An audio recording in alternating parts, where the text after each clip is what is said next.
Muy buenos días, hermanos. Dios les bendiga. Muy bienvenidos a la continuación del repaso de las lecciones de Escuela Sabática para este tercer trimestre del año 2022. Y estamos estudiando el tema En el crisol con Cristo. Y la lección de esta semana es la número 7, que se titula Esperanza Indestructible. Y este día, jueves 11 de agosto, el título de la lección es La disciplina de nuestro Padre. Y hemos estado viendo a lo largo de todo el trimestre que realmente uno de los crisoles que Dios utiliza para limpiarnos de las impurezas y quitar todo lo que no debe de estar en nuestro carácter son los crisoles. Y parte de los crisoles, o una de las herramientas que el Señor utiliza, es la disciplina. Y ahora lo vamos a enfocar desde el punto de vista de la fe. Pero antes de continuar, como siempre, lo voy a invitar a que tengamos una oración para poder abrir la palabra de Dios.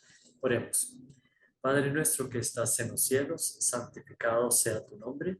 Señor, te alabamos y te glorificamos y te damos toda la honra y la gloria que solo a ti te corresponde, Señor, porque solo tú eres digno de recibir toda honra, toda gloria y toda alabanza. Gracias, Padre, porque nos permites una vez más abrir tu palabra.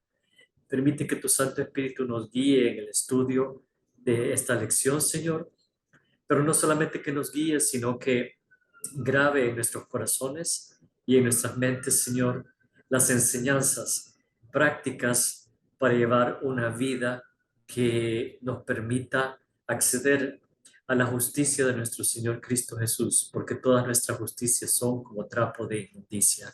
Y gracias, Señor, porque por su sangre preciosa nuestros pecados son perdonados, Señor, y podemos acercarnos confiadamente al trono de la gracia. Quédate con nosotros en este repaso, te lo rogamos en el dulce nombre de Cristo Jesús. Amén. Bien, hermanos, la disciplina de nuestro Padre, y yo les mencionaba que lo vamos a ver desde el punto de vista de la fe, porque todos los personajes que hemos visto a lo largo del estudio que llevamos en este trimestre, ya son 7 lecciones, hemos visto que todos han cruzado a través de algún tipo de crisol. Y estos crisoles, hermanos, nunca fueron fáciles. Y ese es el punto, que el fuego es un fuego refinador. Y hasta que nosotros nos lo seamos buscado por nuestra eh, eh, irresponsabilidad, por nuestro pecado, por nuestra indiferencia, o bien que sean crisoles que el Señor está poniendo para limpiarnos, para afinarnos, para quitar todas las impurezas que no deben estar en nuestro carácter. Siempre es un fuego refinador y por lo tanto nunca va a ser fácil. Pero cuando el Señor tiene un crisol en mente y nos hace pasar a través de él, usualmente lo que está involucrado en ese crisol es disciplina, disciplina. Y desde el punto de vista de corrección, no simplemente tener disciplina, puede ser también ser una persona organizada y tener todo realmente según un programa de que siempre seguimos y del cual nunca nos desviamos, total y altamente organizado. Pero no, no se trata de eso. En este caso, el contexto de la disciplina es corrección y Dios nos corrige a través de la disciplina. Y lo vamos a ver desde el punto de vista de la fe, como lo decía, porque nos vamos ahora al capítulo 12 del libro de Hebreos, que es el que sigue inmediatamente al capítulo 11, que es el capítulo de la fe. Y acá entre los adventistas normalmente lo llamamos el Salón de la Fama de la Fe, porque todos los personajes que salen ahí son los héroes de la fe. Hombres y mujeres que supieron con fe esperar en el Señor. Y así como decía el rey David, oh alma mía, espera en Jehová porque aún he de alabarle. Aún pasando por el crisol, eso era lo que el rey David decía. Así que vamos a leer no vamos a leer solamente desde el versículo 5 como mencioné, sino que vamos a leer desde el versículo 1. Y recuerden el contexto, estamos saliendo del capítulo de la fe y entrando a un capítulo que demuestra por qué todas estas personas pudieron vencer. Y nos vamos a basar acá en lo que dice el libro de Hebreos, en los versículos 1 al 13. Y voy a leer primero del 1 al 4. Del 1 al 4 dice, por tanto nosotros también, teniendo en derredor nuestro tan grande nube de testigos, ¿y quién es esta nube de testigos? Es todos los que vinieron en el capítulo 11. Tan grande nube de testigos, despojémonos de todo peso y del pecado que nos asedia y corramos con paciencia la carrera que tenemos por delante. Y en el versículo 2 nos dice cómo es que podemos correr con paciencia esta carrera que tenemos por delante. Estoy leyendo en la versión Reina Valera del 60, versículo 2. Hebreos 12 nos dice, puestos los ojos en Jesús, el autor y consumador de la fe, el cual por el gozo puesto delante de él sufrió la cruz, menospreciando el oprobio, y se sentó a la diestra del trono de Dios. Puestos los ojos en Jesús. Solo me quiero ir rápidamente a referir a un evento que sucedió en el Antiguo Testamento, cuando los israelitas se quejaron en el desierto, cuando Dios los estaba llevando por el desierto desde Egipto hasta la tierra de Canaán. Se quejaron, la verdad es que pasaron quejándose casi todo el tiempo, hermano, pero en esta instancia en particular, en esta instancia, Dios decidió castigarlos y envió serpientes venenosas. Y estaban haciendo una gran mortandad, realizando una gran mortandad en el pueblo cuando clamaron a Moisés. Y Moisés le clamó a Dios y Dios le dice, hazte una serpiente de bronce y ponla para que todo aquel que vea la serpiente y aunque sea mordido por las serpientes venenosas, vivirá. Entonces, ¿cuál era el concepto, hermanos? El concepto era ver, únicamente ver ese símbolo. Y ese símbolo se menciona nuevamente en el Evangelio según Juan, en el capítulo 3, Jesús se lo menciona a Nicodemo y le dice, así como la serpiente fue levantada en el desierto, es necesario que el Hijo del Hombre sea levantado. Y se estaba refiriendo a cuando él iba a ser crucificado, para que todo aquel que en él crea no se pierda, mas tenga vida eterna. Entonces, nuevamente ese concepto se vuelve a enfatizar acá en el versículo 2. Puestos los ojos en Jesús, el autor y consumador de la fe. Así que mientras no apartemos nuestros ojos de Jesús, hermanos, podremos pasar por estos crisoles y estaremos seguros. Habrá sufrimiento, habrá dolor, habrá lo que ustedes se imaginen, pero estaremos seguros porque sabemos que Dios está al control y tenemos los ojos puestos en Jesús. Versículo 3, considerad a aquel que sufrió tal contradicción de pecadores contra sí mismo, para que vuestro ánimo no se canse hasta desmayar. Y aquí viene también una advertencia, porque aún no habéis resistido hasta la sangre combatiendo contra el pecado. Hermanos, tenemos mucho que afrontar. Y Hebreos nos lo está diciendo y nos está diciendo, tienen que pasar por eso, porque ese es el crisol de la disciplina mediante el cual Dios va a transformar nuestro carácter. Y si Dios está transformando vuestro carácter, considérense dichosos, porque el Señor nos está preparando para la vida eterna. Y no debemos de hacerlo con resentimiento, no debemos de hacerlo con odio, no debemos de hacerlo con raíces de amargura, hermanos, sino que debemos de hacerlo con gozo cuando nos encontremos en distintas tribulaciones. Y las tribulaciones van a venir desde dentro muchas veces, desde dentro de la iglesia. Es más, el apóstol Pablo menciona entre los peligros que tuvo que afrontar, peligros entre falsos hermanos. Y esos desde hace 2000 años que existían, 2000 años después todavía existen. Y sin embargo, todo lo que hemos estudiado hasta ahora nos dice que debemos de enfrentar todas estas pruebas con sumo gozo.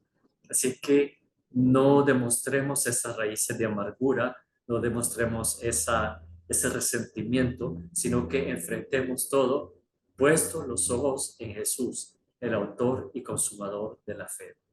Continúo leyendo en el versículo 5 y dice, y habéis ya olvidado la exhortación que como a hijos se os dirige, diciendo, y aquí Dios nos está hablando como sus hijos, porque cuando todos decidimos aceptar a Jesús como nuestro Salvador personal, somos adoptados como hijos de Dios, pasamos a ser parte de la familia de Dios y Cristo es nuestro hermano mayor.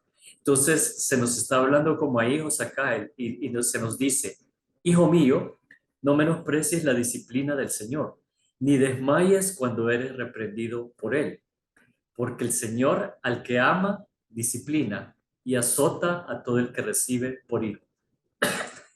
Este último versículo que acabamos de leer lo podemos encontrar referenciado en el Antiguo Testamento en, imagínense, de todos los libros en los que lo podríamos encontrar, en el libro de Job. A Job lo hemos estado viendo a lo largo de casi todas las lecciones, pero en Job 5:17 dice, he aquí bienaventurado es el hombre a quien Dios castiga. Por tanto, dice bienaventurado, y otra palabra para bienaventurado en la Biblia es dichoso. Así es que debemos considerarnos dichosos si Dios nos está castigando de alguna manera. Y dice, por tanto, no menosprecies la corrección del Todopoderoso. Y también está referenciado en Proverbios, el libro de todas estas eh, eh, citas de sabiduría del sabio Salomón, del rey Salomón. Dice, Proverbios 3:11, no menosprecies, hijo mío, el castigo de Jehová, ni te fatigues de su corrección. Nuevamente, debemos con sumo gozo aceptar la corrección de Dios. Versículo 7 de Hebreos 12 dice, si soportáis la disciplina, Dios os trata como a hijos, porque ¿qué hijo es aquel a quien el Padre no disciplina?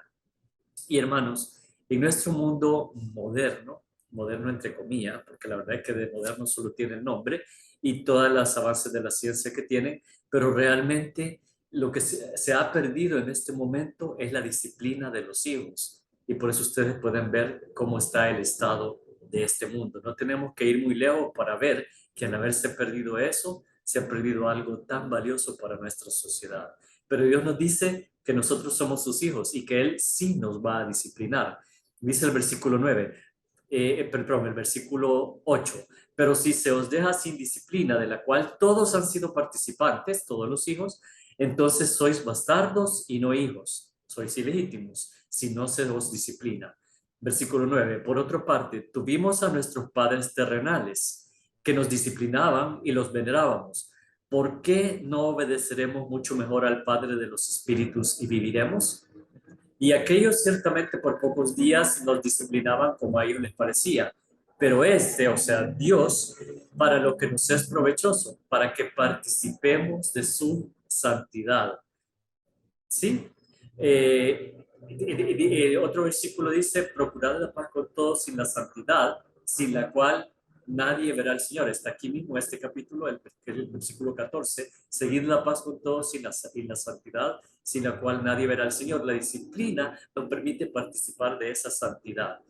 Y versículo 11 dice, es verdad que ninguna disciplina al presente parece ser causa de gozo, sino de tristeza, pero después da fruto apacible de justicia a los que en ella han sido ejercitados. Hermanos, la justicia de Cristo es una justicia que nos es imputada cuando nosotros nos bautizamos. Y a lo largo de toda nuestra carrera en este mundo que vamos avanzando, es una justicia impartida, porque como dije al principio, todas nuestras justicias son como trapo de inmundicia. Así que solo podemos vestirnos de la única verdadera justicia, que es la justicia de Cristo, y Él nos imparte por gracia esa justicia. Y ese es el proceso de santificación que dura toda nuestra vida hasta que se acaba la gracia en nuestras vidas. Y puede acabarse de dos maneras. Uno, cuando morimos. Ahí se cerró la puerta de la gracia. Y dos, cuando realmente se cierre la puerta de la gracia en el santuario celestial. Pero ese es un tema para otra ocasión. Ahora regresando a Hebreos 12, dice, repito el versículo 11, es verdad que ninguna disciplina al presente parece ser causa de gozo, sino de tristeza, pero después da fruto apacible de justicia a los que en ella han sido ejercitados. Y finalizo con los versículos 12 y 13.